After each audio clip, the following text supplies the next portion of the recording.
Hello students, welcome back to another video. अगर आप लोग बीए बीएससी या बीकॉम कर रहे हैं और 5th सेमेस्टर में हैं तो 5th सेमेस्टर बीए बीएससी और बीकॉम में जो आपको को करिकुलर पेपर देना होता है हर यूनिवर्सिटी में, वो है analytic ability and digital awareness. तो आज की वीडियो में मैं analytic ability and digital awareness का पूरा 100 इंपॉर्टेंट एमसीक्यूज लेकर के आ गई हूँ, जो आपके एग्जाम 2026-27 के लिए ऑल यूनिवर्सिटी के लिए बहुत इंपॉर्टेंट है। देखिए, अभी जल्दी ही मैंने 4 से 5 वीडियो और भी अपलोड की है आपके लिए बीए बीएससी बीकॉम के 5th सेमेस्टर को करिकुलर के लिए, और उन सभी में मैंने अलग अलग एमसीक्यूज बताए हैं जिस तरीके से एग्जाम में आता है। और ये जो वीडियो आज मैं अपलोड कर रही हूँ आपके लिए, इसमें कुछ अलग इंपॉर्टेंट क्वेश्चंस मैंने रखे हैं आपके मॉडल पेपर को देखने के बाद, क्योंकि देखिए एग्जाम में किसी भी तरीके से क्वेश्चंस आ जाते हैं। तो जैसे जैसे आपके क्वेश्चंस आ जाते हैं वैसे वैसे हम आपके लिए वीडियोस प्रोवाइड करा रहे हैं ताकि आप लोग देखकर अच्छे से तैयारी कर सकें। तो आप लोग वो सारी वीडियोस भी देखिएगा और इस वीडियो को भी एंड तक देखिएगा, जिससे आप अपने एमसीक्यूज को काफी अच्छे से अटेम्प्ट कर पाएंगे और अच्छे से अच्छा नंबर लेकर आएंगे। तो देखिए, आपका पहला इंपॉर्टेंट क्वेश्चन है, कलम को वैसे ही लिखना है जैसे चाकू को लिखना है। यहाँ पर कहने का मतलब ये है कि कलम का संबंध लिखना से है तो चाकू का संबंध किससे होगा।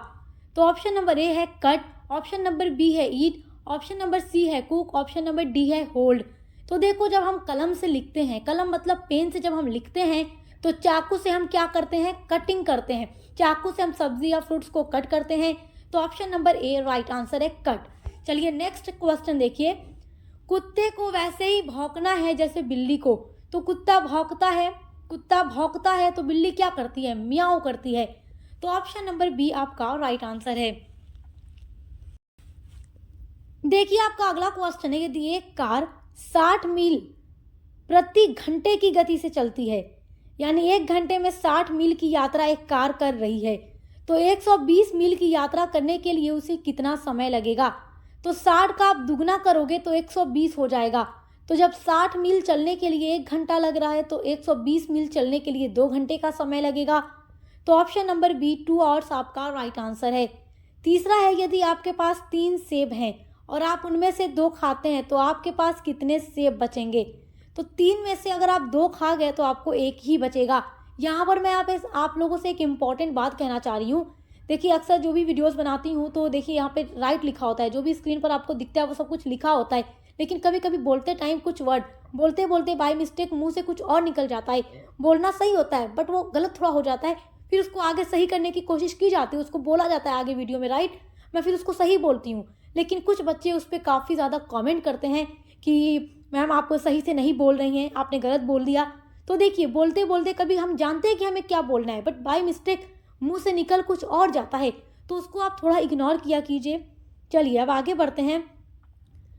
आपके पास 3 सेब है, 2 खा जाते हैं, 1 बचेगा। तो ऑप्शन नंबर बी आपका राइट है।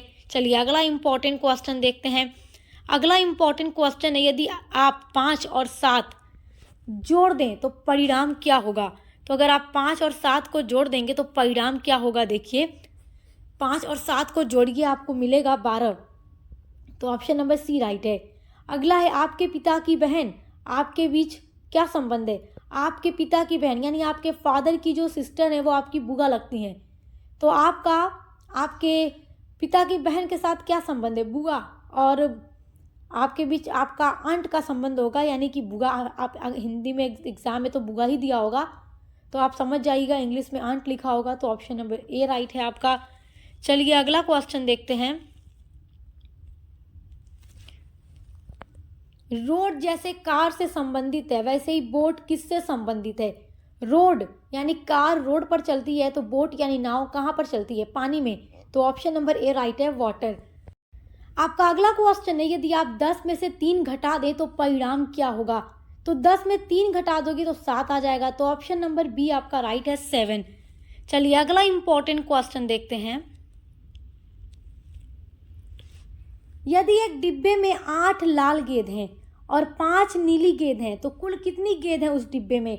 तो आप 8 और 5 को जोड़ दो, 8 5 को जोड़ोगे 13 आ जाएगा। तो ऑप्शन नंबर सी आपका राइट है। आपका अगला क्वेश्चन है, यदि आपके पास $20 है, उसमें से आप $5 खर्च कर देते हैं, तो आपके पास अब कितना पैसा बचेगा। तो $20 में से आपने $5 खर्च कर दिया तो जाहिर सी बात है आपके पास $15 बचेगा। तो ऑप्शन नंबर बी आपका राइट आंसर है। चलिए अगला क्वेश्चन देखिए, तुम्हारे लिए तुम्हारे पिता का पुत्र क्या है? तो मेरे पिता का पुत्र मेरा भाई होगा, तो ऑप्शन नंबर ए राइट है।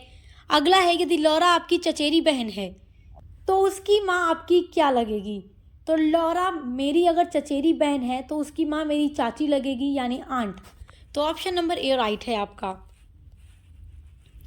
अगला इंपॉर्टेंट क्वेश्चन है, यदि सैम आपका भतीजा है। अब भतीजा किसको कहते हैं? भाई के बेटा को। तो यदि सैम आपका भतीजा है तो उसके पिता से आपका क्या संबंध है? यानी सैम के पिता, देखिए अगर कोई लड़का है जिसका नाम सैम है और वो आपका भतीजा है तो सैम के पिता आपके क्या लगेंगे? तो भाई लगेंगे, क्योंकि भाई का बेटा ही भतीजा लगता है, तो भाई का संबंध होगा। तो ऑप्शन नंबर ए आपका राइट है, ब्रदर। आपका अगला इंपॉर्टेंट क्वेश्चन है, निम्नलिखित में से कौन सी असमानता सत्य है? तो ऑप्शन नंबर ए पर देखो 3 और 5, यहाँ पे 6 और 9, उसके बाद देखो 10 बराबर 10, फिर ये दिया गया है डी। तो आपका यहाँ पर ऑप्शन नंबर बी राइट है, क्योंकि देखो 6 और 9 एक विषम है और एक सम है। आप ऑप्शन नंबर ए देखते हो तो 3 और 5 दोनों ही विषम संख्या है, लेकिन ऑप्शन नंबर बी में 6 और 9 एक 6 सम है और 9 विषम है, तो ऑप्शन नंबर बी आपका राइट है। यदि x y से बड़ा है तो निम्नलिखित में कौन सी असमानता सही है? तो x बड़ा है y से, तो ऑप्शन नंबर बी आपका राइट है। यहाँ पर देखो x की तरफ इस तरीके से मुंह खुला है, तो बी वाला राइट है। अगला है, निम्नलिखित में से कौन सी असमानता सत्य है? तो ऑप्शन नंबर आपका बी राइट है। आपका अगला क्वेश्चन है, राम श्याम से बड़ा है और मोहन राम से छोटा है, तो सबसे छोटा कौन है? देखो राम जो है बड़ा है, राम जो है श्याम से बड़ा है, तो राम और श्याम में राम बड़ा हो गया। कौन बड़ा हो गया? राम। राम बड़ा हो गया, श्याम उससे छोटा है। अब जो मोहन है राम से छोटा है, मोहन राम से छोटा है, तो राम श्याम से बड़ा है और मोहन राम से छोटा है, तो सबसे छोटा कौन हो गया? मोहन हो गया। ऑप्शन नंबर बी राइट है। अगला क्वेश्चन देखिए, एक व्यक्ति उत्तर दिशा में 10 मीटर चलता है, फिर दाएं मुड़कर 5 मीटर चलता है। तो अगर आप उत्तर दिशा में चल रहे हैं, ठीक है, उत्तर दिशा में अगर आप चल रहे हैं, देखिए अगर आप अपने उत्तर दिशा में चल रहे हैं, उत्तर दिशा में चलते चलते आप अपने दाएं मुड़ जाते हैं, तो दाएं जब मुड़ जाएंगे तो आप किस दिशा में होंगे? आप हो जाएंगे देखिए पूरब दिशा में। जब उत्तर से आप अपने दाएं मुड़ेंगे तो आप पूरब दिशा में हो जाएंगे। ऑप्शन नंबर बी राइट है। चलिए देखिए अगला इंपॉर्टेंट क्वेश्चन देखिए, निम्नलिखित में कौन सा शब्द गलत है? सेब, केला, आम या गाजर? तो केला, सेब, आम ये सब फल है, लेकिन गाजर, तो ऑप्शन नंबर डी राइट है, ये आपका अलग हो गया। अगला है, यदि कैट बराबर 24, डॉग बराबर 26, तो बैट बराबर क्या होगा? तो अब आप ये कैसे पता करोगे? तो मैंने आपको एक ट्रिक बताई है इसको हल करने की। अपने पेपर पर आप पीछे रफ वर्क करने के लिए एक सादा पेज दिया जाता है, वहाँ पर इंग्लिश अल्फ़ाबेट एक सीक्वेंस में लिखिएगा, उसके बाद सभी के सामने नंबरिंग करिएगा, तो टोटल A to Z में आपका 26 नंबर आएगा, यानी कि 26 लेटर्स होते हैं इंग्लिश अल्फ़ाबेट में। तो अब आप उसमें चेक कीजिएगा कि ABCD में C कौन से नंबर पे आता है? तो 3 नंबर पे आता है। A कौन नंबर पे आता है? तो 1 नंबर पे आता है। T आ जाता है 20 नंबर पे। तो अब तीनों को जोड़ दीजिए, 20 और 3 1 4 24, तो उसका पूरा योग हो गया 24। अब D इंग्लिश अल्फ़ाबेट में कितने नंबर पे आता है? D आता है 4 नंबर पे। O आता है आपका देखिए 15 नंबर पे, तो 4 15। G आता है कितने नंबर पे? G 7 नंबर पे आता है, तो 4 15 और आप 7 को जोड़ दीजिए तो 26 हो जाएगा। तो बैट को आप कैसे जोड़ोगे? B आता है 2 नंबर पे, तो 2, फिर A आता है 1 नंबर पे, 1 T आता है 20 नंबर पे, तो जोड़ देना, आपका टोटल आ जाएगा 23। तो ऑप्शन नंबर सी आपका 23 राइट आंसर है। तो अगला क्वेश्चन है, पायलट का संबंध हवाई जहाज से है, तो चालक यानी ड्राइवर का संबंध किससे होगा? तो वाहन से होगा। तो ऑप्शन नंबर डी आपका वाहन राइट आंसर है। चलिए अगला क्वेश्चन देखिए, यदि A बराबर 1, B बराबर 2, तो C बराबर क्या होगा?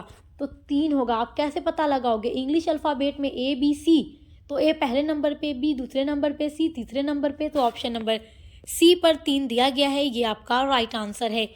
अगला है कैट बराबर DBU, यानी कैट को हम इस तरीके से लिख सकते हैं DBU, तो बैट को इसको किस तरीके से लिखेंगे? तो आपको ये जानना है कि कैट को हमने DBU के रूप में कैसे लिखा है। कैसे लिखा है तो देखो, इंग्लिश अल्फ़ाबेट में सी के बाद डी आता है और ए के बाद बी आता है और टी के बाद यू आता है। तो उस तरीके से हमने कैट को DBU लिख दिया। तो अब बैट के बाद बी के बाद सी आता है, ए के बाद बी आता है, टी के बाद फिर यू आता है, तो CBU। Option number A right है, CBU। आपका अगला इंपॉर्टेंट क्वेश्चन है, यदि राम को हम SBN लिखते हैं तो मैन को क्या लिखेंगे? तो राम को हम SBN लिखते हैं तो मैन को क्या लिखेंगे? तो राम के बाद R के बाद S आता है, A के बाद B आता है, M के बाद N आता है।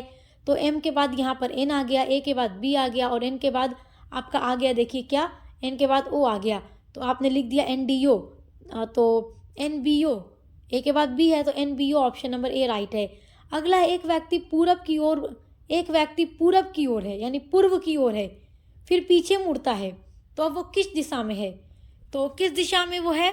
अगर एक व्यक्ति पूर्व की ओर चल रहा है, फिर वो अपने ही उल्टे मुड़ गया, तो वो पश्चिम दिशा में हो गया, क्योंकि पूरब के बाद पश्चिम उसके सामने, तो अब वो पश्चिम दिशा में है। ऑप्शन नंबर सी आपका राइट आंसर है। चलिए अगला क्वेश्चन देखते हैं। आपका अगला इंपॉर्टेंट क्वेश्चन है, देखिए, दक्षिण की ओर मुख किए व्यक्ति का दायां हाथ किस दिशा में होगा? तो अगर आप अपने दक्षिण मुंह करते हैं तो दायां हाथ आपका होगा पश्चिम दिशा में। तो ऑप्शन नंबर बी राइट है, पश्चिम।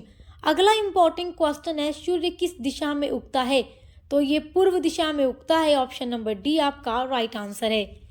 चलिए अगला इंपॉर्टेंट क्वेश्चन देखिए,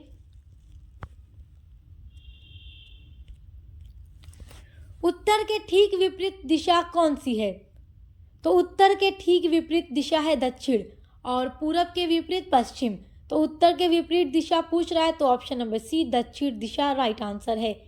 अगला इंपॉर्टेंट क्वेश्चन आपका है, राम श्याम का पिता है, श्याम मोहन का भाई है, तो मोहन का पिता, अब देखो राम श्याम का पिता है, तो यहाँ बेटा कौन है? श्याम, पिता कौन है? राम। अब ये श्याम मोहन का भाई है, तो मोहन का पिता कौन हुआ? अब जब श्याम और मोहन भाई हुए और श्याम का पिता राम है, तो श्याम और मोहन तो भाई हो गए। अब श्याम का पिता राम है तो मोहन का पिता भी राम ही होगा। तो ऑप्शन नंबर बी राइट है, राम।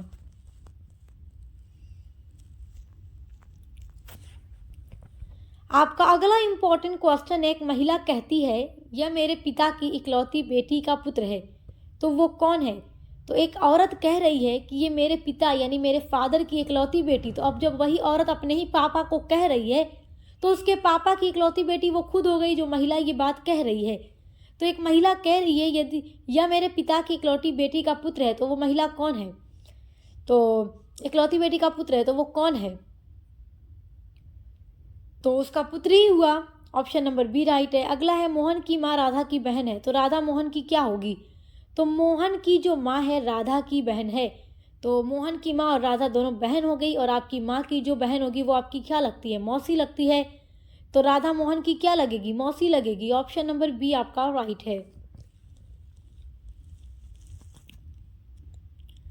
अगला वेरी इंपॉर्टेंट क्वेश्चन है, पिता के पिता को क्या कहते हैं? तो पिता के पिता को दादाजी कहते हैं। ऑप्शन नंबर बी राइट है। आपका अगला इंपॉर्टेंट क्वेश्चन है, यदि राम जो है श्याम से लंबा है और श्याम मोहन से लंबा है, तो तीनों में सबसे छोटा कौन हुआ? तो देखो, राम श्याम में लंबा हो गया राम, और श्याम और मोहन में लंबा हो गया श्याम, तो सबसे छोटा कौन हुआ? मोहन हुआ, क्योंकि मोहन से लंबा श्याम, श्याम से लंबा राम, तो सबसे छोटा कौन है? मोहन। तो ऑप्शन नंबर सी आपका राइट आंसर है। चलिए अगला इंपॉर्टेंट क्वेश्चन देखिए, 6 छात्रों की कतार में अजय बाएं से चौथे स्थान पर बैठा हुआ है, तो दाएं से उसका स्थान क्या होगा? तो आपको केवल नंबरिंग कर लेनी है, 1 2 3 4 5 6, क्योंकि 6 छात्रों की कतार बोल रहे हैं। जितने छात्रों की कतार बोले आप उतना नंबर कर लो। अब देखो, कह रहा है कि अजय बाएं से चौथे नंबर पे है, चलो मान लेते हैं इधर से बायां है, तो 1 2 3 4, ठीक है, चौथे नंबर पे है, तो दाएं से वो आ जाएगा 1 2 तीसरे नंबर पे, तो अब तीसरे नंबर पे आ जाता है अजय। तो ऑप्शन नंबर बी आपका तीसरा राइट आंसर है। चलिए अगला इंपॉर्टेंट क्वेश्चन देखते हैं। सबसे ऊपर बैठा व्यक्ति किस रैंक पर होगा? तो जो सबसे ऊपर बैठा है वो प्रथम रैंक पर ही होगा, तो ऑप्शन नंबर ए आपका राइट आंसर है। आपका अगला इंपॉर्टेंट क्वेश्चन है 7 14 21 28, तो अगला पद क्या होगा? तो यहाँ पर आपको पता लगाने के लिए देखो क्या है, 7 दूना 14, सबके बीच में गैप देख लो, तो यहाँ पढ़ोगे 7 दूना 14, 7 त्रिक 21, 7 चौको 28, 7 पाँचे 35, तो ऑप्शन नंबर सी आपका राइट है। अगला वेरी इंपॉर्टेंट क्वेश्चन है, देखो इस तरीके का क्वेश्चन एग्जाम में बहुत ज़्यादा आता है। 1 3 6 10, तो अगला नंबर क्या होगा? तो 1 और 3 के बीच में आपको गैप देखना है, 1 और 3 के बीच में आपको 2 का गैप मिलेगा, 3 और 6 के बीच में आपको 3 का गैप मिलेगा, 6 और 10 के बीच में आपको 4 का गैप मिलेगा। तो देखो 2 3 4 आ रहा है ना, तो अगले नंबर के लिए आप 5 का गैप लगा दो तो 15 हो जाएगा, तो ऑप्शन नंबर सी आपका राइट है 15। अगला क्वेश्चन देखो 50 45 40 फिर 30, तो बीच में क्या होगा? मतलब मिसिंग डिजिट आपको ढूंढना है, नंबर आपको ढूंढना है। तो 50 फिर 5 कम है 45, फिर 45 से 5 कम है 40, फिर यहाँ पर गायब है, फिर 30 है, तो 30 से 5 ज़्यादा 35 होगा और 40 से 5 कम 35 होगा, तो आपका बीच में आ जाएगा यहाँ 35। तो उल्टा चलेंगे तो 50 45 40 35 30, तो ऑप्शन नंबर जो आपका डी है वो राइट आंसर है। चलिए अगला इंपॉर्टेंट क्वेश्चन देखते हैं। 2 6 12 20, तो अगला क्या होगा? तो 2 और 6 के बीच में आपको गैप देखना है, तो 4 का गैप है। आप 6 और 12 के बीच में गैप देखेंगे तो कितने का गैप है? 6 का गैप है। 12 और 20 के बीच में 8 का गैप है, तो सबके बीच में देखो 2 2 का गैप आ रहा है ना, 2 4 के बाद 6 6 के बाद 8, तो 2 2 का गैप आ रहा है ना, 4 फिर 6, तो आप 8 के बाद 2 का गैप लगा के 10 लिख दो, 10 का गैप कर दो, 8 के बाद 2 का गैप लगाए 10 आ गया, तो सबके बीच में 2 2 का गैप आ रहा है, तो हमने 2 का गैप करके 10 कर दिया। तो यहाँ पर क्या होगा? देखो क्या होगा, यहाँ पर 10 का गैप अगर हम करके फिर 20 के बाद क्या लिखेंगे? 30 लिखेंगे, तो ऑप्शन नंबर बी राइट होगा। समझ में आया आप लोगों को? नहीं समझ में आया तो एक बार फिर से सुनिए। जितना नंबर यहाँ दिया गया है सबके बीच का गैप देखेंगे, 2 और 6 के बीच में 4 का गैप, 6 और 12 के बीच में 6 का गैप, 12 और 20 के बीच में 8 का गैप, तो 2 और 4 के बीच 2 और 4 को जोड़ा तो 6 आया, यानी गैपिंग को ही आपको देखना है। 8 के बाद 2 का गैप करोगे 10 आएगा, तो 20 में आपको वही 10 जोड़ देना है, तो 30 आ जाएगा। ऑप्शन नंबर बी आपका राइट है। अगला क्वेश्चन है 12 विद्यार्थियों की एक पंक्ति में राहुल बाएं से 5वें स्थान पर है, तो दाएं से उसका स्थान क्या होगा? तो 1 2 3 4 5 6, पूरा नंबर लिखो आप यहाँ पर।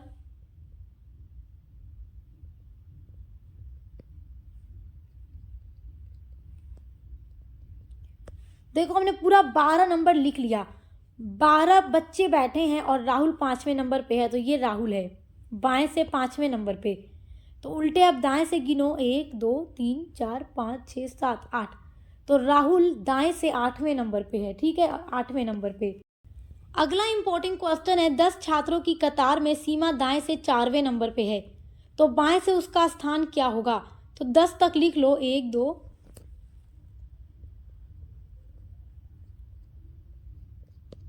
देखो हमने पूरा 10 तक लिख लिया।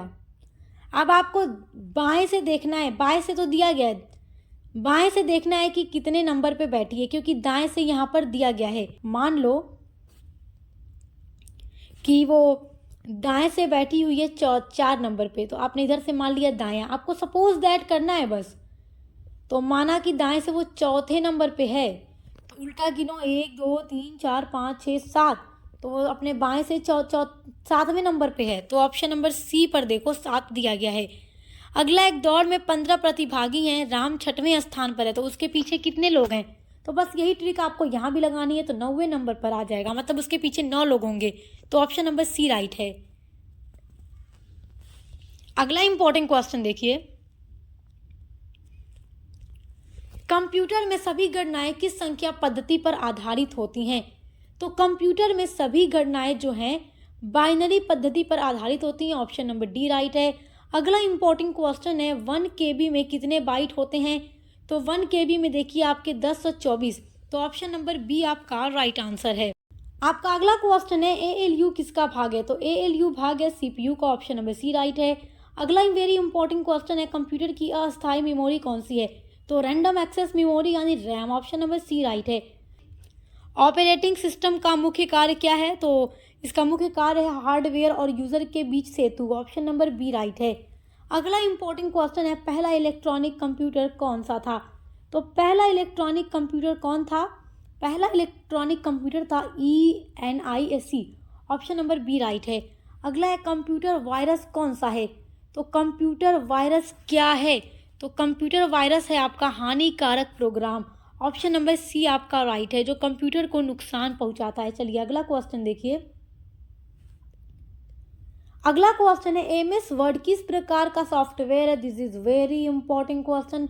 आपके analytic ability and digital awareness के पेपर में सही क्वेश्चन आएंगे कंप्यूटर से रिलेटेड, और इससे ऊपर आपने अभी जितने भी MCQs देखे हैं उस वैसे क्वेश्चंस आपके MCQ में दिए जाएंगे आपके analytic ability and digital awareness में। तो MS वर्ड किस प्रकार का सॉफ्टवेयर है, तो ये एप्लीकेशन सॉफ्टवेयर है, ऑप्शन नंबर सी राइट है। इंटरनेट का प्रोटोकॉल कौन सा है, तो ऑप्शन नंबर सी आपका राइट है, TCP/IP, तो ऑप्शन नंबर सी राइट है आपका। चलिए देखिए अगला है WWW का पूरा नाम क्या है, तो world wide web, option number A right है। अगला क्वेश्चन है कंप्यूटर में निर्देशों का समूह क्या कहलाता है, तो कंप्यूटर में निर्देशों का समूह प्रोग्राम कहलाता है, ऑप्शन नंबर सी राइट है। अगला है रोम में संग्रहित डाटा क्या है, तो अस्थाई है, क्योंकि रोम में जो कुछ हम संग्रह करते हैं वो अस्थाई होता है, ऑप्शन नंबर सी राइट है आपका। चलिए अगला क्वेश्चन देखिए।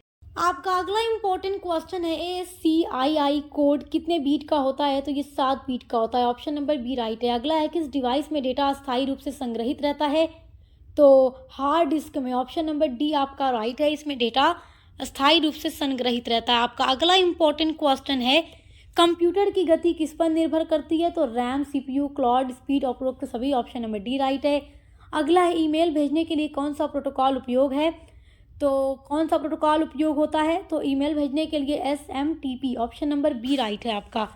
चलिए अगला इंपॉर्टेंट क्वेश्चन देखते हैं। पेन ड्राइव किस प्रकार की मेमोरी है, तो पेन ड्राइव जो है आपकी secondary memory, option number B right है। क्वेश्चन सारे बहुत इंपॉर्टेंट हैं।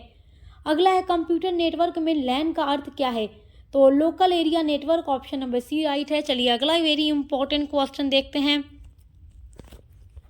GUI का पूरा नाम क्या है, तो GUI का पूरा नाम है graphical user interface, option number B right है आपका। अगला है कंप्यूटर को निर्देश देने की भाषा क्या कहलाती है, तो मशीन भाषा, प्रोग्रामिंग भाषा, असेंबली भाषा, उपरोक्त सभी, ऑप्शन नंबर डी आपका राइट आंसर है, क्योंकि ये तीनों ही कंप्यूटर को निर्देश देने वाली भाषा है। अगला क्वेश्चन है कंप्यूटर क्या है, तो कंप्यूटर एक मशीन है, ऑप्शन नंबर ए राइट है। कंप्यूटर का जनक किसे कहा जाता है, this is very important question, Charles Babbage को, ऑप्शन नंबर बी राइट है। आपका अगला वेरी इंपॉर्टेंट क्वेश्चन है किसी आयत की लंबाई 12 और चौड़ाई 8 है, तो परिमाप क्या होगा, तो पहले इसका फार्मूला सुनो। आयत का परिमाप आपको निकालना है, तो आयत के परिमाप का फार्मूला है एक तरफ लिखें, देखें इसका फार्मूला है आयत का परिमाप, ठीक है। आयत का परिमाप डाल करके, आयत का परिमाप आप डाल दीजिएगा, देखिए यहाँ पर मैं जगह नहीं है तो थोड़ा, ठीक है। आयत का परिमाप डालने के बाद लिखिएगा 2 गुणे ब्रैकेट में होगा लंबाई प्लस चौड़ाई,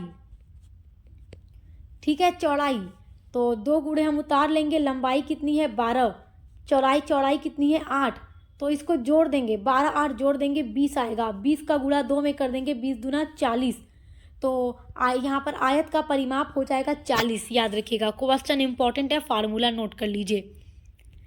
तो ऑप्शन नंबर डी राइट है। अगला है एक पंक्ति में P Q से बाएं है लेकिन R से दाएं, तो एक पंक्ति में P जो है Q से बाएं है, मान लेते हैं Q से ये बाएं है और P R से दाएं, तो बीच में आ जाता है P, तो ऑप्शन नंबर ए राइट है आपका। चलिए अगला इंपॉर्टेंट क्वेश्चन देखते हैं। विषम पद चुने, तो विषम पद आपका कौन सा है, देखो 121, 144, 169, 196। विषम का मतलब जो 2 से भाग न दिया जा सके, दो से ना कटे, तो यहाँ पर 2 से कौन सा नहीं कटेगा, 121 नहीं कटेगा, बाकी 144, 69 और 196 कट जाएंगे, तो ऑप्शन नंबर ए आपका राइट है 121। तो आज की वीडियो में लगभग मैंने आपको 100 इंपॉर्टेंट MCQs बताए हैं, सभी को तैयार कर लीजिएगा। बेस्ट ऑफ लक, हम मिलते हैं अगली वीडियो के साथ।